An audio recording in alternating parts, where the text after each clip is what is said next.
മറ്റൊന്ന് കണ്ടു, അത് ഭവ്യതയുടേതാണ്, കിയുതിങ്ങളിൻ്റെതാണ്, ആരാധനയിലേക്ക് പോകാൻ സാധ്യതയുള്ള ഒരു തരം അവസ്ഥാവിശേഷമാണ്. അതുകൊണ്ടാണ് അതുണ്ടായത്. അവിടെയാണ് ചില കാര്യങ്ങൾ ഗൗരവമായി തന്നെ നമ്മൾ പറയേണ്ടത്. വിശുദ്ധ ഖുർആനിൽ പ്രവാചകന്മാർ, ഇബ്രാഹിം നബി 25,000 കിലോമീറ്റർ നടന്ന ആളാണ്, നടന്ന് ദൈവത്തെടുത്തിട്ടുള്ള ആളാണ്. 4 കേന്ദ്രങ്ങളിൽ തൗഹീദിന്റെ കേന്ദ്രമുണ്ടാക്കിയ ആളാണ് ഖലീലുല്ലാഹി ഇബ്രാഹിം നബി അലൈഹിസ്സലാം. ജനങ്ങൾക്കിടയിൽ പച്ചയായി ജീവിച്ച ഖദ്കാനത്തുലക്കും ഉസ്വത്തുൻ ഹസനത്തുൻ ഫീ ഇബ്രാഹിം, ഖുർആനിലെ 60-ാം അധ്യായം 4-ാമത്തെ വചനം. ഇബ്രാഹിം നബിയിൽ നിങ്ങൾക്ക് ഉത്തമമായ മാതൃക ഉണ്ടായിട്ടുണ്ട് എന്നാണ് പറയുന്നത്. ഉത്തമമായ മാതൃക ഇബ്രാഹിം നബി അലൈഹിസ്സലാമിൽ ഉത്തമമായ മാതൃക. ആ ഇബ്രാഹിം നബി നമ്രൂദിന്റെ കൊട്ടാരത്തിലേക്ക് കയറി ചെല്ലും. അപ്പൊ നമുക്കറിയാം, നമ്മുടെ നാടുകളിൽ തങ്ങന്മാരെന്ന് പറയുന്ന, നമ്മുടെ നാട്ടിലെ പിന്നെ രാഷ്ട്രീയ പാർട്ടിയിലെ തങ്ങന്മാരും കാര്യമില്ലേ, തങ്ങന്മാരായിരുന്ന് ആളുകളെ ചൂഷണം ചെയ്യുന്ന ആളുകളെ നോക്ക്. അമ്പിയാക്കളുടെ റൂട്ട് എന്താ? റോട്ടിലിറങ്ങി പ്രസംഗിക്കലല്ലേ. ഉക്കാലയിലും ദുൽമജാസിലും മജന്നായിലും ജനങ്ങൾ കൂടുന്നിടത്തും ഹജ്ജ് സീസണിലും ആളുകൾ വരുന്നിടത്തൊക്കെ പ്രസംഗിച്ചവരാണ് പ്രവാചകന്മാർ. പ്രവാചകന്മാരെക്കാൾ വലിയ സ്ഥാനം ലോകത്ത് തങ്ങന്മാർക്കുണ്ടോ, ബീവിമാർക്കുണ്ടോ? എന്നാൽ ഇവരൊക്കെ എന്താ, ജനങ്ങളുടെ ഇടയിലേക്ക് ഇറങ്ങുമോ? അവരങ്ങാടിയിൽ വന്നിട്ട് മീൻ മാർക്കറ്റ് പോയി മീൻ വാങ്ങി തിരിച്ചു പോവോ? ഏതെങ്കിലും നമ്മൾ അറിയുന്ന ഒരു സുപ്രസിദ്ധ തങ്ങളോ ബീവിയോ നടുറോട്ടിൽ ഇറങ്ങി നടക്കുവോ? സായിബാബ വന്നാൽ പരവതാനി വിരിക്കുകയാണ്, രവിശങ്കർ വന്നാൽ പരവതാനി വിരിച്ചു കൊടുക്കുകയാണ്. അതല്ലേ ഇവിടെ നടന്നു പോകുന്നത്? ആളുകളുടെ നിന്ന് വേറിട്ട് എല്ലാരും അങ്ങോട്ട് ചെല്ലുകയാണ്. പക്ഷെ ഇസ്ലാമിന്റെ ഒരു പ്രത്യേകത എന്താ? തങ്ങന്മാരെയും ബീവിമാരെയും കപട ആത്മീയവാദികളെയും മനുഷ്യ ദൈവങ്ങളെയും തേടി ആളുകൾ അങ്ങോട്ട് പോവുകയാണ്. പക്ഷെ പ്രവാചകന്മാരോ ജനങ്ങളിലേക്ക് അങ്ങോട്ട് പോവുകയാണ്. ജനങ്ങളിലേക്ക് ഹൈറാ ഗുഹയിൽ നിന്ന് പ്രവാചക തിരുമേനി വന്നു, പതുപ്പിട്ട് മുടിക്കിടന്നു. പക്ഷെ അള്ളാഹു പറയുന്നെന്താ? യാ അയ്യുഹൽ മുദ്ദസിർ ഖും ഫഅൻദിർ വറബ്ബക ഫകബ്ബിർ വതിയാബക ഫതഹിർ. നബിയേ, പതുപ്പിട്ട് മുടിക്കിടക്കുന്നവനെ ജനങ്ങളുടെ ഇടയിലേക്ക് ചെല്ല്, അള്ളാഹുവിന്റെ ഏകത്വത്തെ ഉദ്ഘോഷിക്കും, പടച്ചവനെ ലോകത്തിന് പഠിപ്പിച്ചു കൊടുക്കുക, ആ പടച്ചവനിലേക്ക് മടങ്ങ്, ആ പടച്ചവനിലേക്ക് ഖേദിച്ചു മടങ്ങും. താങ്കളുടെ വസ്ത്രം നന്നാകട്ടെ, ആലസ്യത്തിന്റെ മൂടുപടങ്ങളിൽ നിന്ന് എഴുന്നേറ്റ് ജനങ്ങളുടെ ഇടയിലേക്ക് തൗഹീദി പ്രബോധനത്തിന്. അതായിരുന്നു ശ്രീനാരായണ ഗുരു ജനങ്ങൾക്കിടയിൽ ജീവിച്ച ആളാണ്. ചട്ടമ്പിസ്വാമികൾ ജനങ്ങൾക്കിടയിൽ ജീവിച്ച ആളാണ്. നേരെ മറിച്ച് ഇപ്പോഴത്തെ ഹൈന്ദവ ആത്മീയത, ക്രൈസ്തവ ആത്മീയത, ഇസ്ലാമിക സമൂഹം പ്രചരിപ്പിക്കുന്ന ആത്മീയത എല്ലാം ചൂഷണമാണ് അല്ലേ? പ്രവാചക തിരുമേനിയുടെ ആസാറുകൾ എന്ന പേരിൽ കേരളക്കരയിൽ ഉണ്ടായ എന്താണ്? അപ്പൊ നമ്മൾ ഏറ്റവും അത്ഭുതകരമായി ചിന്തിക്കേണ്ടത്, നബി സല്ലല്ലാഹു അലൈഹി വസല്ലമയെ ഏറ്റവും കൂടുതൽ സ്നേഹിച്ച ആളാരാ? വളരെ ലളിതമായ നാടൻ മനുഷ്യർക്കുള്ള ചിന്ത ഞാൻ പറയും. സഹോദരിമാർക്കും സഹോദരന്മാർക്കും ഒക്കെ ക്ലിക്ക് ചെയ്യുന്ന വളരെ നാടനായ തെളിവുകളാണ് പറയുന്നത്. അബൂബക്കർ സിദ്ദീഖ് റളിയല്ലാഹു അൻഹു നബീനെ ഏറ്റവും കൂടുതൽ സ്നേഹിച്ചത് നമുക്കറിയാലോ. നബി സല്ലല്ലാഹു അലൈഹി വസല്ലമയെ ഏറ്റവും കൂടുതൽ സ്നേഹിച്ച ആള് അബൂബക്കർ സിദ്ദീഖ് റളിയല്ലാഹു അൻഹു ആണ്. 2 വർഷവും 3 മാസവും 4 ദിവസം 10 ദിവസവും ഇസ്ലാമിന്റെ ഖിലാഫത്ത് ഏറ്റെടുത്തു അദ്ദേഹം. 10 റബീഉൽ അവ്വൽ വന്നു. അത്ഭുതകരമായി നമുക്ക് പറയാം, അവരുടെ കയ്യിൽ നബി സല്ലല്ലാഹു അലൈഹി വസല്ലം ഉപയോഗിച്ച വടി ഉണ്ടായിരുന്നു, നബിയുടെ ഡ്രസ് ഉണ്ടായിരുന്നു, നബിയുടെ വസ്ത്രമുണ്ടായിരുന്നു, നബിയുടെ നഖമുണ്ടായിരുന്നു, നബിയുടെ മുടി ഉണ്ടായിരുന്നു. അങ്ങനെ ആസാർ നബവിയ്യ, റസൂലുള്ളാഹിന്റെ ആസാറുകളൊക്കെ അവരുടെ കൈകളിൽ ഉണ്ടായിരുന്നു. എന്നിട്ടും എന്തുകൊണ്ട്? അത് വളരെ പ്രധാനമാണ്. നബി സല്ലല്ലാഹു അലൈഹി വസല്ലമയെ ഏറ്റവും സ്നേഹിച്ച ആളാണ് അബൂബക്കർ സിദ്ദീഖ് റളിയല്ലാഹു അൻഹു. സ്വർഗത്തിന്റെ 8 വാതിലുകളിലൂടെ പ്രവേശിക്കുന്ന മഹാനാണ് അബൂബക്കർ സിദ്ദീഖ് റളിയല്ലാഹു അൻഹു. പ്രവാചകനോട് എല്ലാ അർത്ഥത്തിലും ഇസ്ലാം പറഞ്ഞ ബൗണ്ടറിയിൽ നിന്ന് സ്നേഹമുണ്ടായിരുന്ന ആളാണ് അബൂബക്കർ സിദ്ദീഖ് റളിയല്ലാഹു അൻഹു. ആ അബൂബക്കർ സിദ്ദീഖ് റളിയല്ലാഹു അൻഹു റസൂലുള്ളാഹി വഫാത്തായിട്ട് ആ ദുഃഖത്താൽ തന്നെ ഖിലാഫത്തിന്റെ കാലഘട്ടത്തിൽ ഖലീഫയായി അവരോധിതനായി 2 വർഷം 2 റബീഉൽ അവ്വൽ അദ്ദേഹത്തിന്റെ ജീവിതത്തിലൂടെ കടന്നുപോയി. എന്നിട്ടും എന്തുകൊണ്ട് അദ്ദേഹം റസൂലുള്ളാഹിന്റെ മുടി ഉണ്ടായിട്ട്, അതാണ് വളരെ പ്രധാനമായ പോയിന്റ്.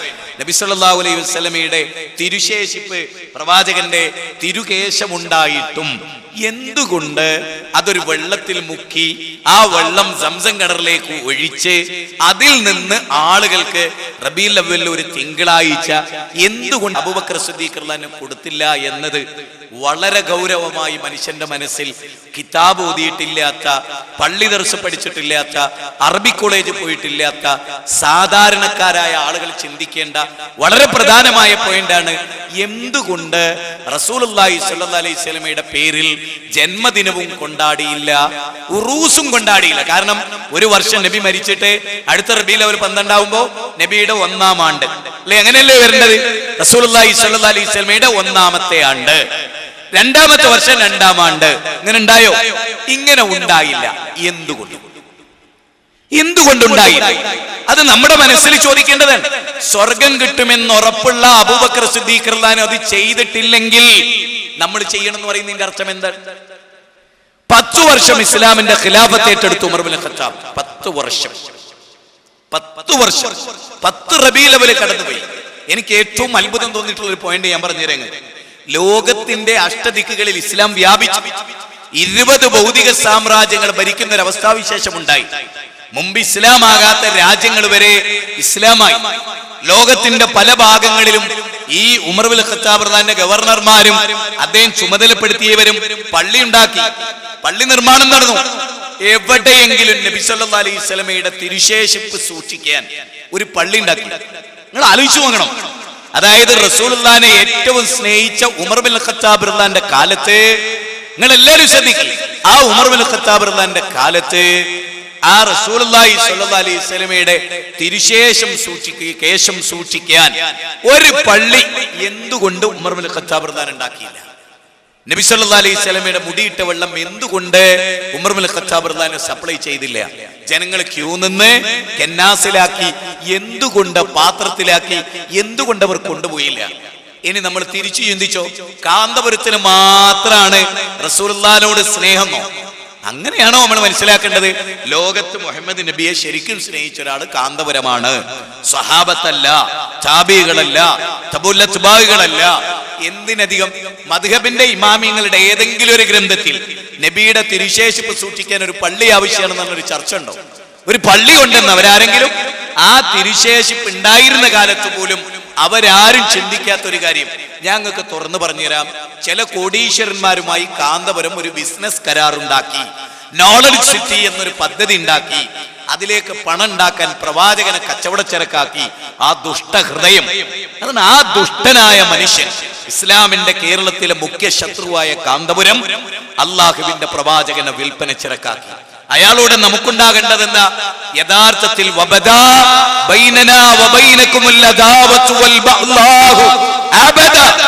എന്നതാണ് അയാളോട് നമുക്കുള്ള നിലപാട്. അയാളോടുള്ള നമ്മുടെ നിലപാട് അതാണ്. നമ്മുടെ നിലപാട് ഇസ്ലാമിന്റെ ഉള്ളിലെ ഏറ്റവും വലിയ ശത്രു, മനസ്സിലായോ? ഇസ്ലാമിന്റെ പുറത്തുള്ള ജൂത ക്രിസ്ത്യാനികളെക്കാൾ ഇസ്ലാമിന്റെ ഏറ്റവും വലിയ ശത്രു ഒരു പക്ഷേ ആകാശത്തിന്റെ ചുവട്ടിൽ മനുഷ്യരുടെ കൂട്ടത്തിൽ ഏറ്റവും വലിയ ശത്രു ആയിരിക്കുകയാണ് മുസ്ലിം സമൂഹത്തിൽ. ആ മനുഷ്യൻ, അയാൾ ഏറ്റുവാങ്ങാൻ പോകുന്ന നിന്ദ്യത ഇസ്ലാം പഠിച്ച് നമുക്ക് മനസ്സിലാവും. നോക്കേ, നബി സല്ലല്ലാഹു എന്തൊക്കെ അയാൾ കൊണ്ടുവരുന്നു? നബിയുടെ താടി എന്റെ കയ്യിലുണ്ട് എന്നാണ് പറയുന്നത്. നബിയുടെ ചട്ടി, പിന്നെ അവിടുത്തെ നബിയുടെ ഭക്ഷണ തരിക എന്ന് പറഞ്ഞിട്ട് ഒരു ചട്ടി കൊണ്ട്, ചീനച്ചട്ടി കൊണ്ട്, മനസ്സിലായി, യാചിക്കുകയാണ്. അതൊക്കെ വെച്ചിട്ട് അതൊരു പിച്ചച്ചട്ടിയാക്കി മാറ്റി അതിൽ എന്തും കൊണ്ടുവരാൻ മടിക്കില്ല. കുറെ കൂടെ കാലാട് കഴിഞ്ഞാൽ പിന്നെ വേറെ സ്വഹാബത്തിന്റെ എന്ന് പറയും, ഖാലിദുൻ അലീദിന്റെ കൂട്ടരെന്ന് പറയും, വേറെ പലതും പറയും. അങ്ങനെ പല ആളുകളുടെയും. സത്യത്തിൽ യഥാർത്ഥത്തിൽ ഇയാളുടെ പാരമ്പര്യം നോക്കുകയാണെങ്കിൽ അബൂജഹലിന്റെ എന്തെങ്കിലും ഒരു ഡ്രസ്സാണ് കൊണ്ടുവരുന്നത്. ഏറ്റവും നല്ല പാരമ്പര്യം മൂപ്പർക്ക് അദ്ദേഹവുമായിട്ടാണ്. അബൂജഹൽ എന്തിന്റെ പ്രതിനിധിയായിരുന്നുവോ അതാണ് യഥാർത്ഥത്തിലെ അയാൾ. യാതൊരു സംശയം നിങ്ങൾക്ക് ആ കാര്യത്തിൽ വേണ്ട.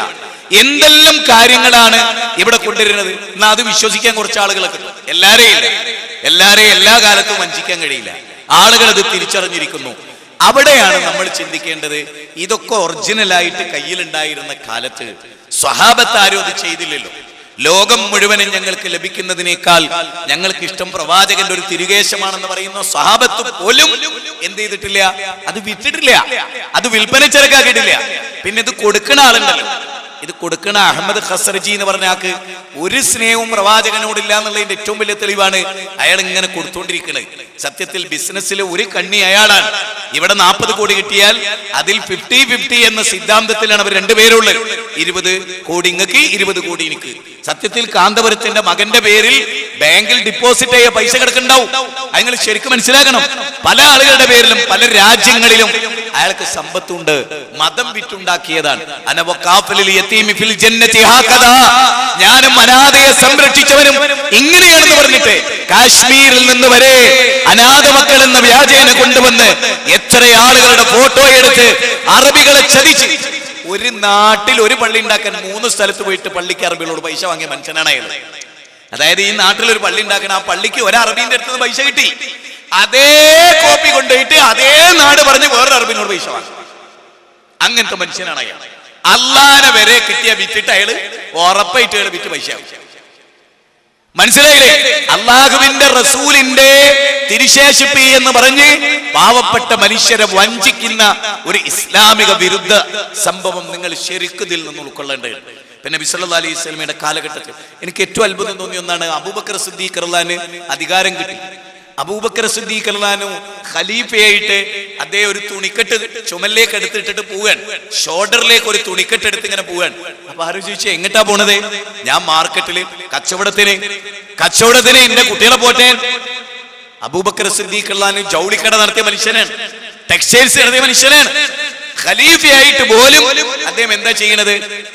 ടെക്സ്റ്റൈൽസ് എടുത്താൻ പോകുന്നു. ഇപ്പൊ നമ്മുടെ നാട്ടില് ഏതെങ്കിലും ഒരു മനുഷ്യ ദൈവങ്ങളിൽപ്പെട്ട ആളുടെ ഷോൾഡറിന് ഒരു മുണ്ട് താഴെ വീണാൽ ആള് എടുക്കുവോ? പരിവാരങ്ങൾ എടുത്തു കൊടുക്കും.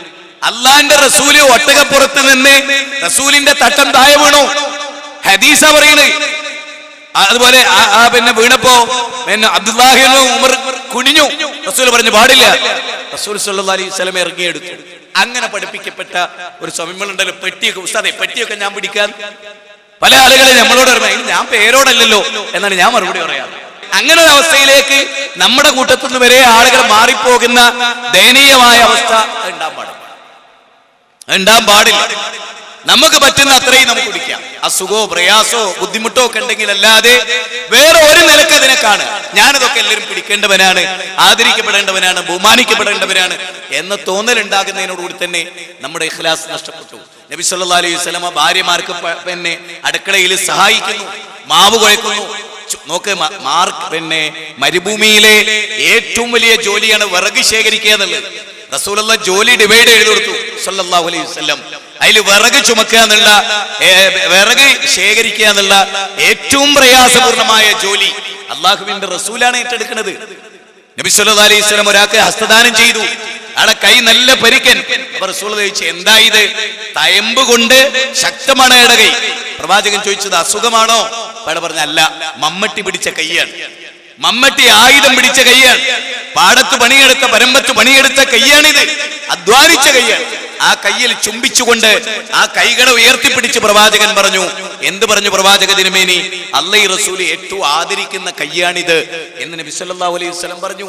അതുകൊണ്ട് തന്നെ ഈ മനുഷ്യരായി ഈ ഭൂമിയിൽ ജീവിച്ച റസൂലുള്ളാഹി പറയാണ്, എന്റെ മുമ്പ് കഴിഞ്ഞു പോയ സകല അമ്പിയാക്കളും ആടിനെ മേച്ചിട്ടുണ്ട്, സകല അമ്പിയാക്കളും ആടിനെ മേച്ചിട്ടുണ്ട്, മക്കക്കാർക്ക് ഞാനും ആടിനെ മേച്ചിട്ടുണ്ട്. ആടിനെ മേച്ച ഒരാളെ നബിയാക്കി എന്ന് പറഞ്ഞ അന്നത്തെ സമസ്തക്കാർ അംഗീകരിക്കുമോ?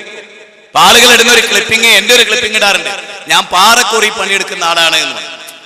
അധ്വാനിക്കൽ അയോഗ്യതയാണെന്ന് വിധി എഴുതിയ ഒരേ ഒരു വിഭാഗമല്ലേ കേരളത്തിലുള്ളൂ, കാന്തപുരത്തിന്റെ ടീം.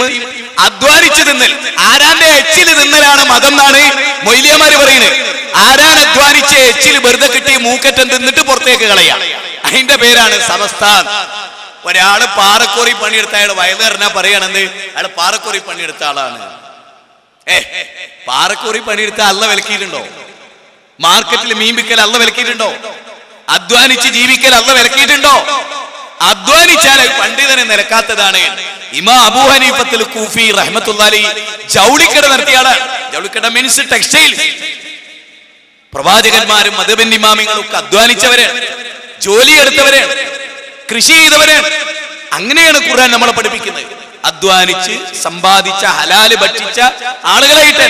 ഇവിടെ പുരോഹിതന്മാരോ പാവപ്പെട്ടവരുടേത് ചൂഷണം ചെയ്ത് ജീവിക്കുന്ന ഏർപ്പാടാണുള്ളത്. ആ ഏർപ്പാട് ആത്മീയതയുടെ പേരിൽ ചൂഷണം ചെയ്യപ്പെടുമ്പോ ഈ സമൂഹം മൊത്തത്തിൽ അനുഭവിക്കുന്ന ഒരു മഹാതിന്മയാണത്. അതുകൊണ്ട് തന്നെ നമ്മൾ ശരിക്കും വേണ്ടത് ജനങ്ങൾക്ക് പ്രവാചകന്മാരുടെ കറാമത്തെ വിട്ടിട്ടാണല്ലോ അമ്പിയാക്കളുടെ മോചിതത്വം ഔലിയാക്കളുടെ കറാമത്തും വിറ്റാണ് ഏറ്റവും കൂടുതൽ കായ് ഉണ്ടാക്കുന്നത്. നിങ്ങൾക്കറിയാം, സക്കരിയ നബി അലൈഹിസ്സലാത്തു വസ്സലാം മറിയം ബീവിക്ക് അല്ലാഹു ആകാശത്തുനിന്ന് ഭക്ഷണം ഇറക്കി കൊടുത്ത് കണ്ട ആളാണ് അദ്ദേഹം. കണ്ണുകൊണ്ട് കണ്ടുബോധ്യപ്പെട്ട ആളാണ്. മറിയം ബീവിയുടെ കറാമത്ത് കണ്ട ആളാണ് അദ്ദേഹം. എന്നിട്ട് പോലും മറിയം ബീവിയെ വിളിച്ചില്ല. അന്നാലക്ക് ഹാദാ, ഇത് എവിടുന്നാ പെണ്ണേത്?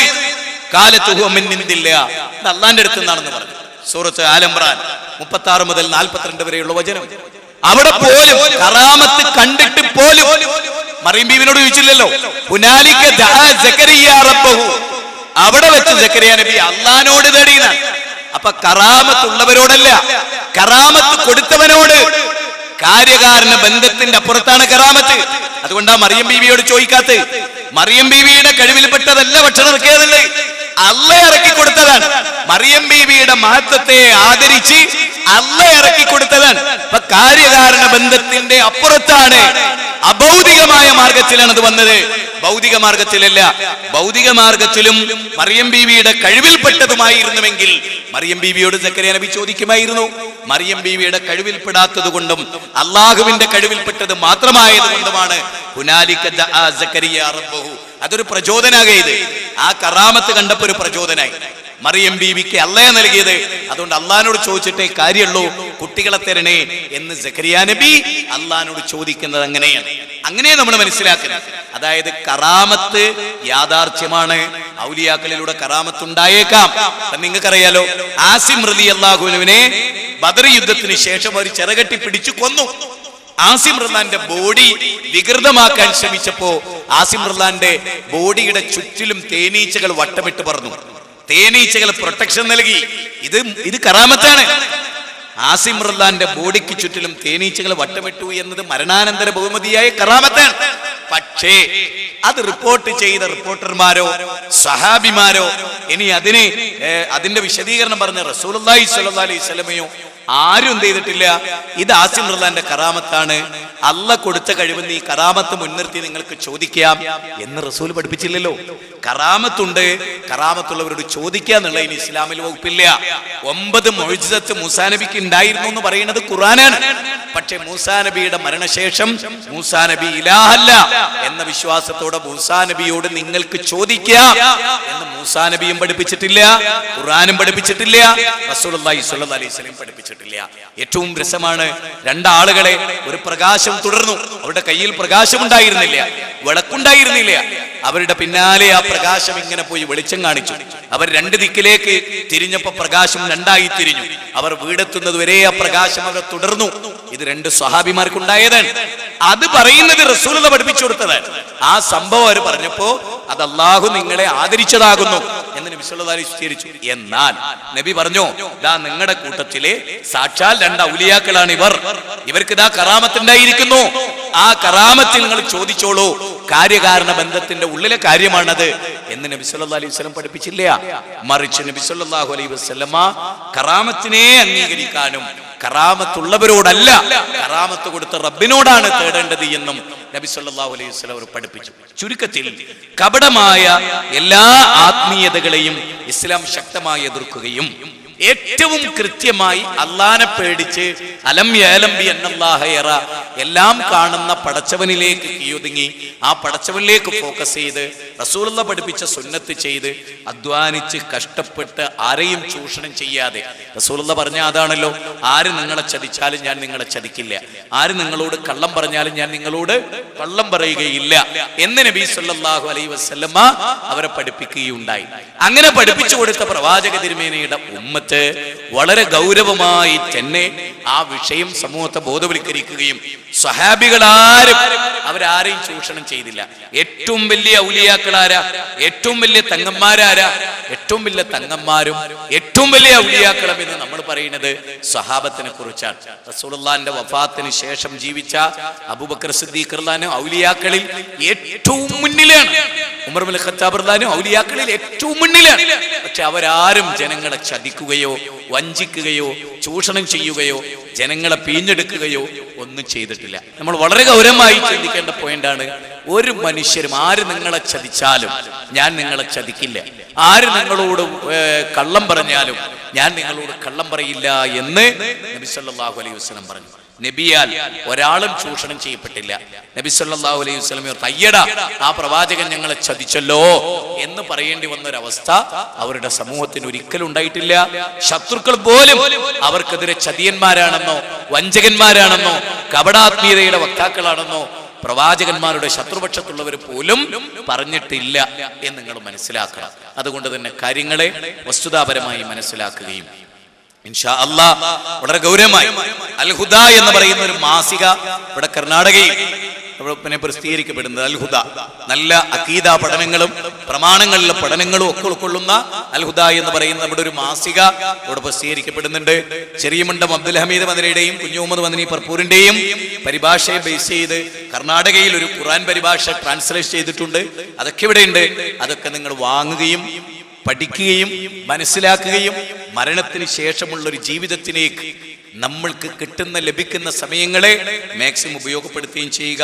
അല്ലാഹു സുബ്ഹാനഹു വ തആല നമ്മെ ഏറ്റവും നല്ല പ്രമാണങ്ങളുടെ അടിസ്ഥാനത്തിൽ ജീവിക്കുന്ന മഹത്തുക്കളിൽ സ്വാലിഹീങ്ങളിൽ അല്ലാഹു നമ്മെ ഉൾപ്പെടുത്തുമാറാകട്ടെ. അല്ലാഹുമ്മ ഗ്ഫിർ ലിൽ മുഅ്മിനീന വൽ മുഅ്മിനാത്ത് വൽ മുസ്ലിമീന വൽ മുസ്ലിമാത്ത് അൽ അഹ്യാഇ വൽ അംവാത്ത് ربنا هب لنا من ازواجنا وذرياتنا قرة اعين واجعلنا للمتقين اماما ربنا لا تزغ قلوبنا بعد إذ هديتنا وهب لنا من لدنك رحمة انك انت الوهاب ربنا آتنا في الدنيا حسنة وفي الآخرة حسنة وقنا عذاب النار آمين برحمتك يا ارحم الراحمين. السلام عليكم ورحمة الله وبركاته. السلام عليكم ورحمة الله وبركاته. الحمد لله رب العالمين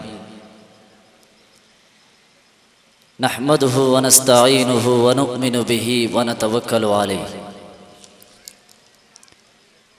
ونعوذ بالله من شرور أنفسنا ومن سيئات أعمالنا من يهده الله فلا مضل له ومن يضلل فلا هادي له. أشهد أن لا إله إلا الله وحده لا شريك له وأشهد أن محمدا عبده ورسوله أرسله بالهدى ودين الحق ليظهره على الدين كله ولو كره المشركون. اللهم صل على محمد وعلى آل محمد كما صليت على إبراهيم وعلى آل إبراهيم إنك حميد مجيد. اللهم بارك على محمد وعلى آل محمد كما باركت على إبراهيم وعلى آل إبراهيم إنك حميد مجيد. أما بعد فإن خير الحديث كتاب الله وخير الهدي هدي محمد صلى الله عليه وسلم وشر الأمور محدثاتها وكل محدثة بدعة وكل بدعة ضلالة وكل ضلالة في النار. أعوذ بالله من الشيطان الرجيم. بسم الله الرحمن الرحيم. يا أيها الذين آمنوا اتقوا الله حق تقاته ولا تموتن إلا وأنتم مسلمون. بسم الله الرحمن الرحيم. يوم لا ينفع مال ولا بنون إلا من أتى الله بقلب سليم.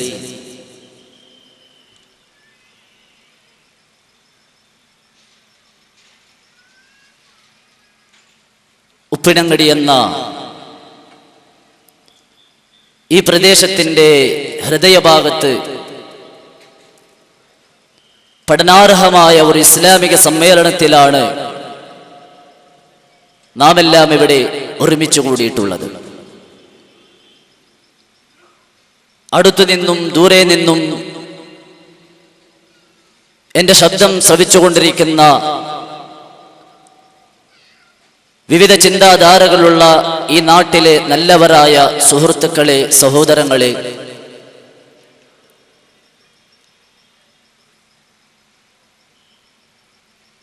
കഴിഞ്ഞ 2-3 പ്രഭാഷണങ്ങൾ നിങ്ങൾ കേൾക്കുകയുണ്ടായി.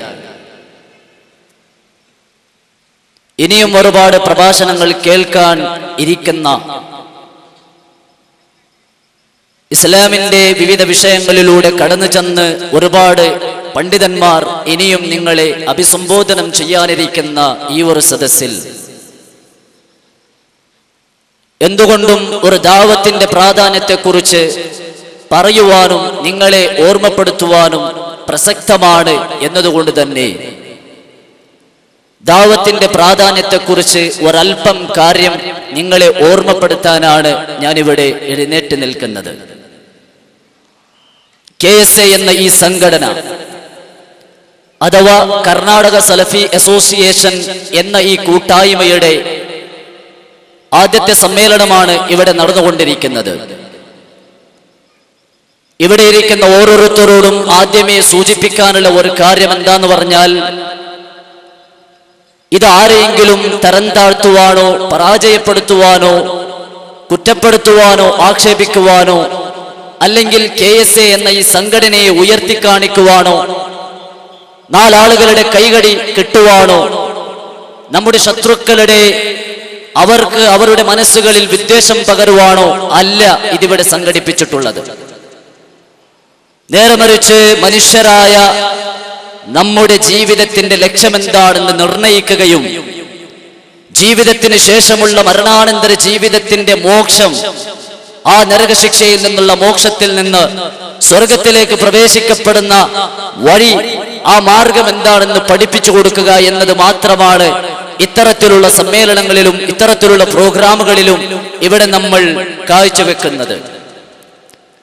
അതുകൊണ്ട് തന്നെ മനുഷ്യരെല്ലാം അറിയേണ്ടതായ മനുഷ്യന്റെ ജീവിതത്തിലെ ഗൗരവമായ ചില വിഷയങ്ങളെ സംബന്ധിച്ചാണ് അവന്റെ ആ ജീവിതത്തിലൂടെ അവൻ നേടിയിട്ടുള്ള അറിവ് മുഖേന അവന്റെ ജീവിതത്തിന്റെ ലക്ഷ്യമെന്താണെന്ന് മനസ്സിലാക്കി കൊടുക്കുക എന്നതാണ് ഈ ഒരു പ്രഭാഷണം കൊണ്ട് ഞാൻ ഉദ്ദേശിക്കുന്നത്. സഹോദരങ്ങളെ, ആധുനിക കാലഘട്ടത്തിലെ സ്പന്ദനങ്ങൾ, ആധുനിക കാലഘട്ടത്തിലെ തിന്മകൾ വർദ്ധിച്ചു വരികയാണ് എന്ന് ഞാൻ പറയാതെ തന്നെ നിങ്ങൾക്കൊക്കെ അറിയാവുന്ന ഒരു യാഥാർത്ഥ്യമാണ്. തിന്മകൾ നങ്കൂരമിട്ട ഒരു ലോകത്താണ് ഞാനും നിങ്ങളും ജീവിച്ചുകൊണ്ടിരിക്കുന്നത്.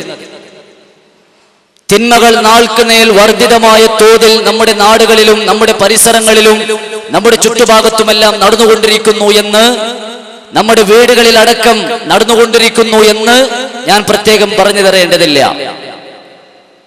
നമ്മുടെ വീടുകളിൽ എത്തുന്ന പത്രമാധ്യമങ്ങൾ, അതിലെ വാർത്തകൾ നമുക്കിന്ന് വാർത്തകളല്ലാതായി മാറിയിരിക്കുന്നു. പത്രമാധ്യമങ്ങൾ പോലും തിന്മ ചെയ്യുവാനുള്ള പ്രചോദനമായി കൊണ്ടാണ് നമ്മുടെ വീടുകളിൽ കടന്നു വന്നുകൊണ്ടിരിക്കുന്നത്. ബലാത്സംഗങ്ങൾ ഇന്നൊരു പ്രശ്നമല്ലാതായി മാറിയിരിക്കുന്ന ഒരു ലോകത്താണ് നാം ജീവിച്ചുകൊണ്ടിരിക്കുന്നത്. 5 വയസ്സും 3 വയസ്സുമുള്ള പെൺകുട്ടികൾ, പിഞ്ചു പൈതങ്ങൾ ബലാത്സംഗത്തിന് ഇരയാക്കപ്പെടുന്ന ഒരവസ്ഥാവിശേഷമാണ് ഇന്ന് നമ്മുടെ നാടുകളിൽ സംജാതമായി കൊണ്ടിരിക്കുന്നത്. ഇതിന് നേതൃത്വം കൊടുക്കുന്നത് 15, 20, 28 വയസ്സുള്ള ചെറുപ്പക്കാരാണെന്ന് കേൾക്കുമ്പോൾ നമ്മെ ഞെട്ടിപ്പിക്കുന്ന വാർത്തകളായി നാം ദിനേന കണ്ടുകൊണ്ടിരിക്കുകയാണ്. ഇന്നത്തെ യുവതലമുറ വളരെ നശിച്ചു പോകുന്ന ഒരവസ്ഥാവിശേഷമാണ് നമുക്ക് കണ്ടുകൊണ്ടിരിക്കുന്നത്. കള്ളുകുടിയിൽ വ്യാപൃതരാവുകയും കള്ളു കുടിക്കുകയും കള്ളു കുടിച്ച് കള്ളിൽ മുങ്ങിക്കുളിക്കുകയും ചെയ്തുകൊണ്ടിരിക്കുന്ന ഒരവസ്ഥാവിശേഷമാണ്. ഇക്കഴിഞ്ഞ ദിവസം ഒരു കള്ളുകുടിയനെ കാണാനിടയായി. നേരെ നിൽക്കാൻ കഴിയാതെ അതേ കൈക്കാലുകൾ ആടിയും ഉളഞ്ഞും റോഡ് ക്രോസ് ചെയ്യാൻ പോലും കഴിയാതെ അതെ ഒന്ന് മുന്നോട്ട് പോവുകയും പിന്നോട്ട് വരികയും മുന്നോട്ട് പോവുകയും പിന്നോട്ട് വരികയും ചെയ്തുകൊണ്ട് ആഭാസമായ റോട്ടിന്റെ നടുവിൽ വെച്ച് ആളുകൾ കണ്ട് ചിരിക്കുകയാണ്, ആളുകൾ കണ്ട് പരിഹസിക്കുകയാണ്. ഇങ്ങനെ ഒരു അവസ്ഥാവിശേഷം നമ്മുടെ സമൂഹത്തിൽ ഉണ്ട് എന്ന് ഞാൻ നിങ്ങൾക്ക് പ്രത്യേകം പറഞ്ഞു തരേണ്ടതില്ല.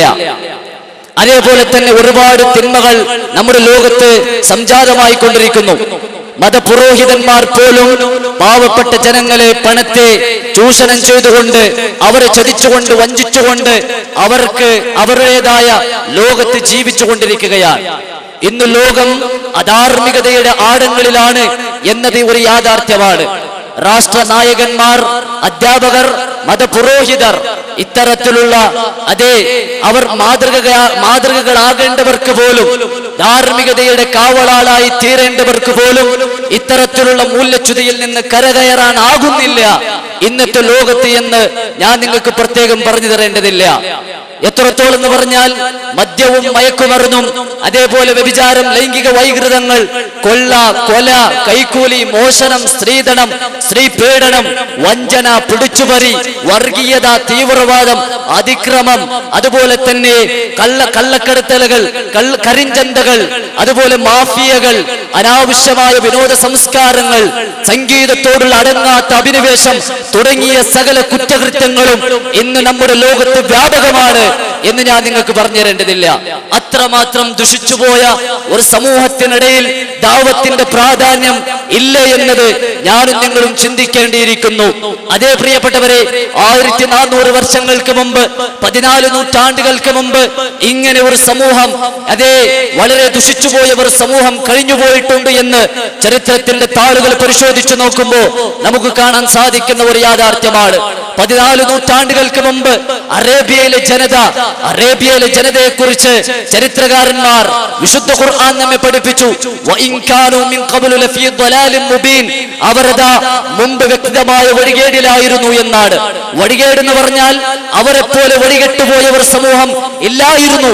അത്രമാത്രം വഴികേടിലായിരുന്ന ഒരു സമൂഹമായിരുന്നു അന്ന് അറേബ്യയിൽ ജീവിച്ച 14 നൂറ്റാണ്ടുകൾക്ക് മുമ്പ് ജീവിച്ച ഒരു സമൂഹം.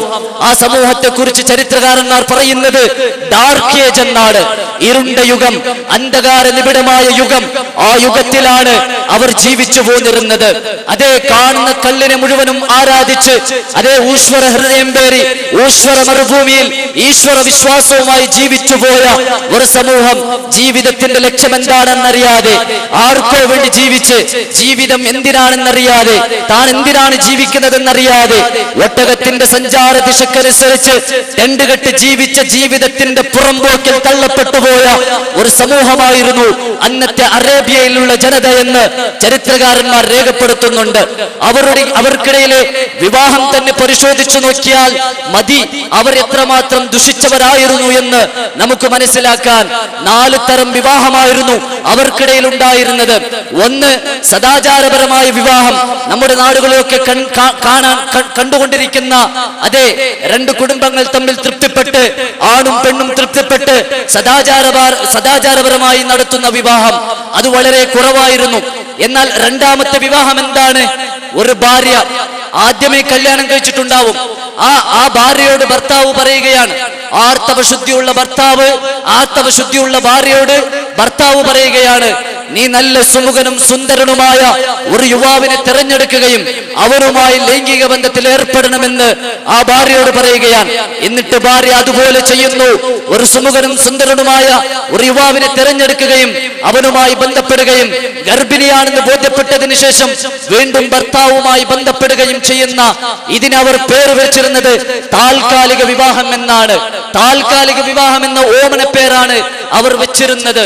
എന്തിനാണ് ഇങ്ങനെ നിങ്ങൾ ചെയ്യുന്നത് എന്ന് അവരോട് ചോദിച്ചാൽ അവർ പറയുമായിരുന്നു, ഇത് ഞങ്ങൾക്ക് ജനിക്കുന്ന കുഞ്ഞുങ്ങൾ നല്ല സുമുഖനും സുന്ദരനുമായി തീരാനാണ് ഇങ്ങനെ ഒരു അവസ്ഥ ഞങ്ങൾ ചെയ്യുന്നത്, ഇങ്ങനെ ഒരു കല്യാണം ഞങ്ങൾ ചെയ്യുന്നത് എന്നായിരുന്നു അവർ പറഞ്ഞിരുന്നത്.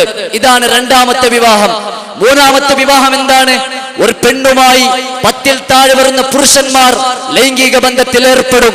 എന്നിട്ട് അവൾ ഗർഭിണിയായി പ്രസവിച്ചതിന് ശേഷം തന്നോട് ബന്ധപ്പെട്ട ആളുകളെ ഒരു സ്ഥലത്ത് ഒരുമിച്ച് കൂട്ടുകയും എന്നിട്ട് അവൾക്ക് ഇഷ്ടപ്പെട്ട ആളെ തെരഞ്ഞെടുത്ത് ഇത് നിന്റെ കുട്ടിയാണെന്ന് പറഞ്ഞു കഴിഞ്ഞാൽ പിന്നെ അവർ രണ്ടുപേർ ഭാര്യ ഭർത്താക്കളാണ്, മറ്റുള്ളവർ പിരിഞ്ഞു പോകും. 4ാമത്തെ വിവാഹം എന്താന്ന് പറഞ്ഞാൽ പ്രത്യേകം ചില വീടുകളിൽ കൊടികൾ കുത്തിയിരിക്കും. ആ കൊടിയുള്ള വീടിന്റെ പ്രത്യേകത എന്താന്ന് പറഞ്ഞാൽ ആ വീട്ടിലുള്ള സ്ത്രീയുമായി ആർക്കും ചെന്ന് ബന്ധപ്പെടാം. അങ്ങനെ ബന്ധപ്പെടുന്നതിനിടയിൽ അവൾ ഗർഭിണിയായി പ്രസവിച്ചതിന് ശേഷം തന്നോട് ബന്ധപ്പെട്ട ആളുകളെയെല്ലാം ഒരു സ്ഥലത്ത് ഒരുമിച്ച് കൂട്ടുകയും എന്നിട്ട് അവരെല്ലാവരും തീരുമാനിച്ച് ഒരാളെ തെരഞ്ഞെടുത്ത് നീയും ഇവളും ഭാര്യ ഭർത്താക്കളാണെന്ന് പ്രഖ്യാപിച്ചു കഴിഞ്ഞാൽ പിന്നെ അവർ ഭാര്യ ഭർത്താക്കളായി തീരുന്നു, മറ്റുള്ളവർ പിരിഞ്ഞു പോകുന്നു. ഇത്രമാത്രം ദാരുണമായ വളരെ ദയനീയമായ അവസ്ഥയിലാണ് അവർ വളർന്നു വന്നിരുന്നത്. 2 സഹോദരിമാരെ ഒരുമിച്ച് കല്യാണം കഴിച്ചിരുന്ന ഒരു സമൂഹം, സ്വന്തം പിതാവ് മകളെ വിവാഹം കഴിച്ചിരുന്ന ഒരു സമൂഹം, സ്വന്തം മകൻ മാതാവിനെ വിവാഹം കഴിച്ചിരുന്ന ഒരു സമൂഹം, വ്യഭിചരിച്ചില്ലെങ്കിൽ ഉറക്കം വരാത്ത രാവുകളുമായി കഴിച്ചുകൂട്ടിയിരുന്ന ഒരു സമൂഹം, കള്ളുകുടിയിൽ വ്യാപൃതരായി കള്ളു കുടിക്കുകയും കള്ളു കുടിപ്പിക്കുകയും ഞാൻ ഇന്ന് ഇത്ര ആളെ കള്ളു കുടിപ്പിച്ചു എന്ന് അഭിമാനത്തോടെ പറഞ്ഞു നടന്നിരുന്ന ഒരു സമൂഹം. താൻ മരണപ്പെട്ടാൽ എന്നെ മറപാടേണ്ടത് മുന്തിരിവള്ളിയുടെ അടിത്തട്ടിലായിരിക്കണം, കാരണം മരണത്തിന് ശേഷവും എനിക്ക് കള്ളുകുടിച്ച് ആസ്വദിക്കണമെന്ന കവിത പാടുകയും അത് പ്രചരിപ്പിക്കുകയും ചെയ്തിരുന്ന ഒരു സമൂഹമായിരുന്നു. അതേ, ജൂത് കളിക്കുകയും കളിപ്പിക്കുകയും ജൂത് കളിക്കാൻ എന്തു കൊടുക്കുവാനും തയ്യാറായിരുന്ന ഒരു സമൂഹം. അതേ, എത്രത്തോളം എന്ന് പറഞ്ഞാൽ കുടുംബ മഹിമ, അതേപോലെ ഗോത്രമഹിമ അവർക്കിടയിൽ വലിയ പ്രശസ്തിയായിരുന്നു. പക്ഷേ കുടുംബ മഹിമക്ക് എന്തെങ്കിലും ഒരു തകരാറ് കണ്ടാൽ, ആരെങ്കിലും എന്തെങ്കിലും പറഞ്ഞാൽ അവനെ പിന്നെ അവർ വിടില്ല. കുന്തമുയർത്തും, വാളുകൾ ഉയർത്തും, പരസ്പരം അടിയുണ്ടാക്കും. ബസൂസ് എന്ന യുദ്ധം 40 കൊല്ലം നീണ്ടു നിന്നത് എന്തിനാണെന്നറിയുമോ? 2 കുടുംബങ്ങൾ തമ്മിലുള്ള 2 ഗോത്രങ്ങൾ തമ്മിലുള്ള പ്രശ്നമായിരുന്നു. ഒരു ഗോത്രത്തിന്റെ ഒട്ടകം